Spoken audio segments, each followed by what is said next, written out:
Hi guys, so welcome back to my YouTube channel. So in this topic, we are going to start our discussion in calculus. For you to understand more about calculus, you can watch this video. When deriving the formulas for calculus, it really takes time. But here in my video, we are going to review our basic formulas. So if you are going to derive the formulas for calculus, you'll go back to the concept of limits. Now, when you say a limit, it tells what happens to a function as it approaches a certain value. For example, here, in our first problem, we have evaluated the limit. We have the limit of x squared minus 1 all over x squared plus 3x plus 4 as x approaches 1. Now, one of the basic procedure for finding the limit is to just substitute your value for x approaches a certain value here. For example, here we just substitute. You have 1 squared of minus 1 all over. You have 1 squared plus 3 minus 4. So you have here 0 over 0. So in this problem, guys, we cannot do that procedure. Since this is not a continuous function, it means that meron siyang tinatawag natin na hole. So in order to fill up that hole, we need to factor out your expression here. So you have there the limit of, so the factor of x squared minus 1, so you have x minus 1 times x plus 1 all over, so the factor of this, so you have x minus 1 times x plus 4. We have here as x approaches 1. Now we can cancel this x minus 1 here. So the resulting value will be x plus 1 all over, we have x plus 4. Now here we can substitute now the value for x, so that is 1. So we have the limit of x plus 1 over x plus 4 as x approaches 1 equals, we have 1 plus 1 all over, so you have 1 plus 4, so that is 2/5. So this is our limit. Now we can go to our second solution. So meron tayong alternate solution. So if you're familiar now with the derivatives, so i-recall natin mamaya yon. So here we can use the L'Hopital rule. So it is a process wherein i-differentiate natin yung numerator and i-differentiate natin yung denominator separately. So let's use that procedure. So we have the power formula. The derivative of u raised to n is equal to, so you just copy the exponent, bring it down, n, copy your function u, then you subtract 1 to your exponent, so n minus 1, then you differentiate u, so du. So this is our formula for power formula. So here in L'Hopital rule, we differentiate the numerator and the denominator separately. Let's say for the numerator, you have derivative of x squared minus 1. So that is, we have 2x dx minus 0. So yung 0 kasi for the constant. So ang derivative ng constant is 0. So if you recall, yung calculus is the study of rate of change. A constant doesn't change. Therefore, its derivative is 0. You have here derivative of x squared minus 1. You have with respect to x is 2x. So we have the derivative. Then for the denominator, so this is the numerator. And for the denominator, you have x squared. So the derivative of x squared plus 3x minus 4. So we have here, so power formula, so bring down the exponent, so that is 2x. So subtract 1 to the exponent, so 2 minus 1, so that is 1. So differentiate the inner, so that is dx. Plus, you have here 3. Differential of x, so dx. You have here minus 0. So we divide both sides by dx. So we have derivative of x squared plus 3x minus 4 with respect to x is, you have 2x plus 3. Now, we just substitute this derivative to our function. So you have here 2x, numerator all over denominator. So that is 2x by L'Hopital rule, kunin natin yung derivative niya. So that this is the derivative of x squared minus 1 all over the derivative of x squared plus 3x minus 4. So that is equal to, you have here 2x all over 2x plus 3. Then we substitute 1. So you have 2 times 1 all over. So 2 times 1 plus 3. So you have the limit as 2/5. We have here solution. So you have two solutions. It's either you factor out, you simplify, then the second is you use L'Hopital rule. Now, yung third is yung pinakamadali, guys, using our calculator technique. For example, here, we just input the expression. So that is alpha x squared minus 1 all over. So we have alpha x squared plus 3 alpha x minus 4. So you just press calc here. So when you press calc, you just input a value which is closer to 1. Say 1. You don't input the exact value 1. You input a value which is actually closest to 1. Let's say 0.999. So you have here 2/5. So that's a very easy step for finding the limit using your calculator. So we have our next problem, guys. You have here evaluate the limit x plus 4 all over x minus 4 as x approaches infinity. X plus 4 all over, you have x minus 4 as x approaches infinity. So if you substitute infinity, all over infinity minus 4, so that is infinity over infinity. So that is indeterminate again. So now, we can solve this using L'Hopital's rule. So we cannot factor this out. Hindi na siya pwedeng i-simplify. So we can use L'Hopital's rule. So we have the limit. So we differentiate the numerator. So the differential of the numerator, so that is dx. So that is dx over dx, so 1. So the differential of the denominator, that is 1 also. So you have here the limit of 1 using L'Hopital's rule. Now using our calculator, so we just input the value. So alpha x plus 4, alpha x minus 4. So just press calc here, calc. Then you input a value which is a large value. So that is infinity. Let's say 9999. We have here 1. There. So that's a very simple step for finding the limit using your calculator. Now for our next problem, we have the limit of 1 minus cosine x all over x squared as x approaches 0. You have the limit of 1 minus cosine x all over x squared as x approaches 0. Guys, gamitin natin yung calcutech natin. If you are going to use your calculator technique here, when dealing with trigonometric function, you should always put your calculator into radian mode. Example here, you can see here, naka-degree mode siya. So that is D. So i-radian mode natin. So shift mode, radian, so 4. Then we input the function. So 1 minus cosine alpha x all over, we have alpha x squared. So you input value which is closer to 0. So press calc, so let's say 0.009. So you have here 1/2. So the limit is 1/2 using our calculator. So what if kung gagamitin natin siya ng L'Hopital's rule? So the limit as x approaches 0, we have 1 minus cosine x, we have x squared. So i-differentiate natin siya. So 0, the differential nito is negative. So ang differential ng cosine x is negative sine x. You have 0 minus negative sine x all over. So differential nito, that is 2x. So you have sine x all over 2x. So hindi pa rin siya, guys, diba? So you cannot still input 0. So indeterminate pa rin siya.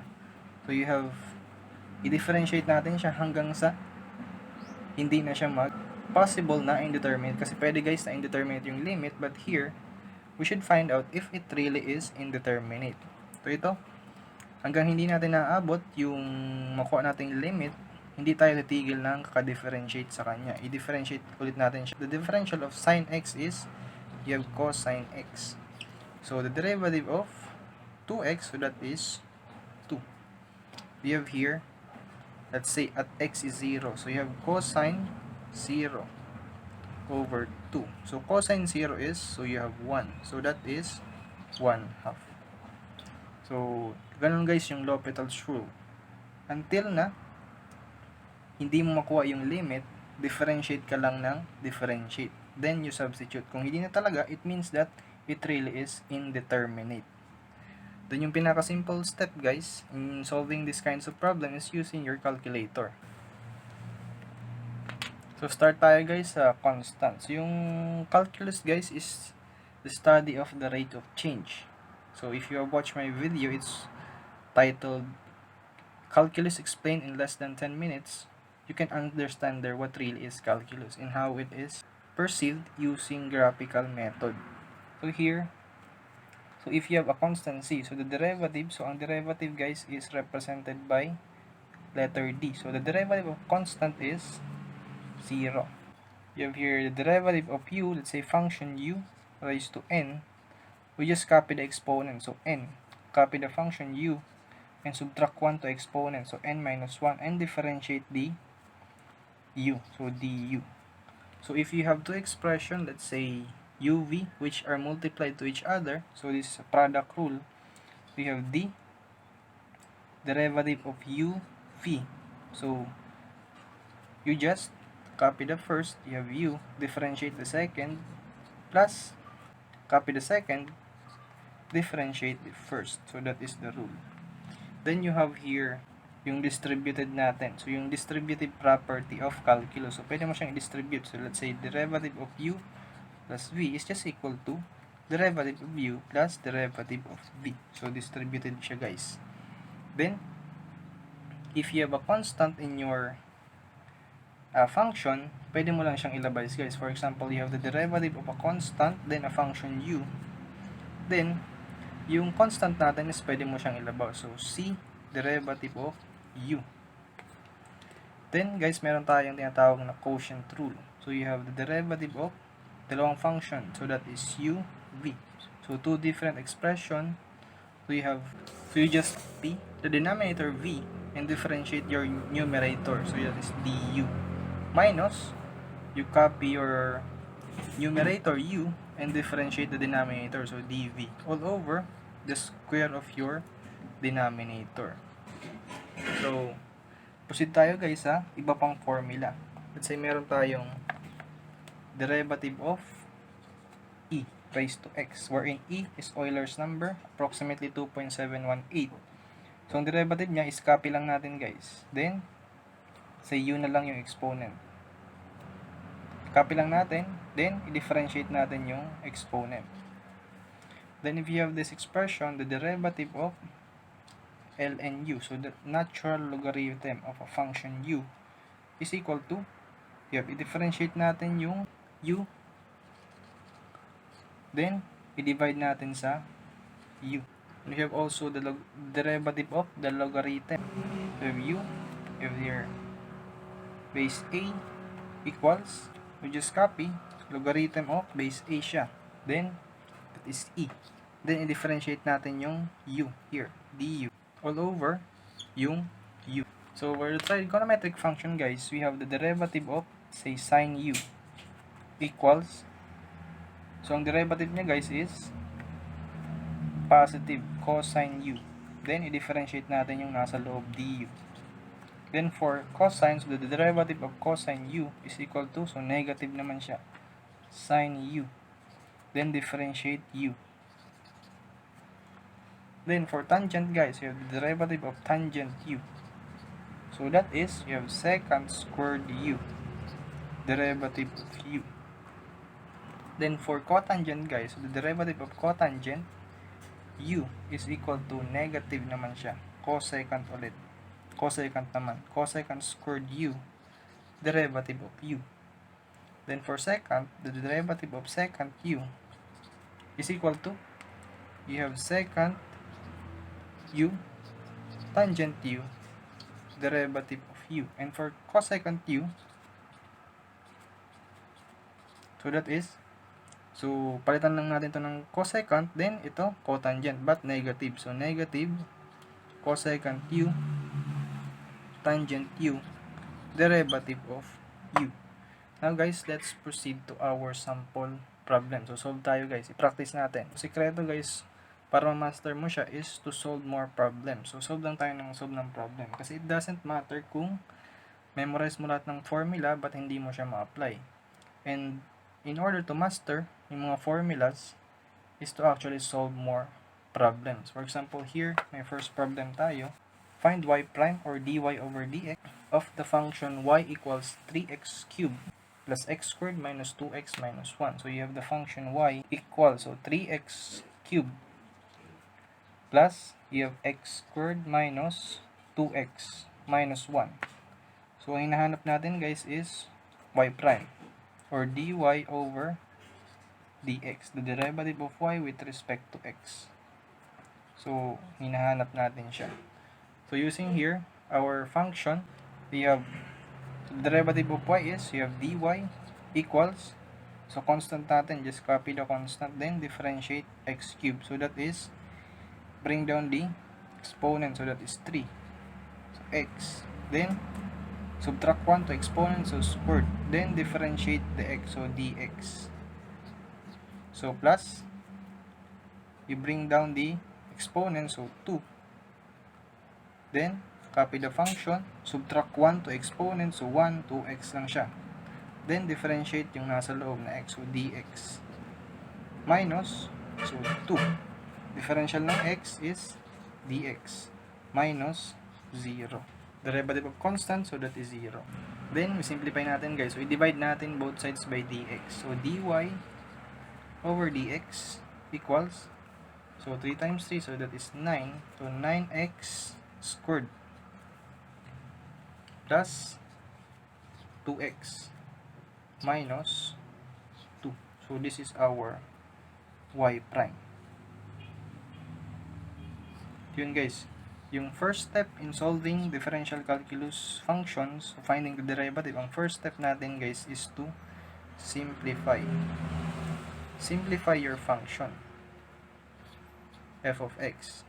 Then, after simplifying, kasi dun talaga namamali guys, if you don't simplify your function, it will be difficult for you to find your derivative. So, ang first step guys is to simplify the function x. Then, second step guys is to write natin yung write the formula na possible gamitin. Then, ang third is kunin natin yung lahat ng element ng formula, yung u, yung du. So, maglet tayo ng u, and kunin natin yung du. Then, fourth step guys, and the last step is to substitute. Substitute and simplify. So, 4 steps of finding the derivative. So, next problem tayo guys. So, obtain dy over dx of the equation, you have xy plus x minus 2y equals 5. You have here xy plus x minus 2y equals, you have 5. Going to find the derivative of y with respect to x. So, the derivative of xy plus the derivative x minus the derivative of 2y is equal to the derivative of 5. Now here, derivative of xy, ito ay product rule siya. So, you have x dy plus y dx. So, you have here plus dx. We have here minus 2. So, the derivative of y is dy equals derivative of 5 is 0. Constant siya.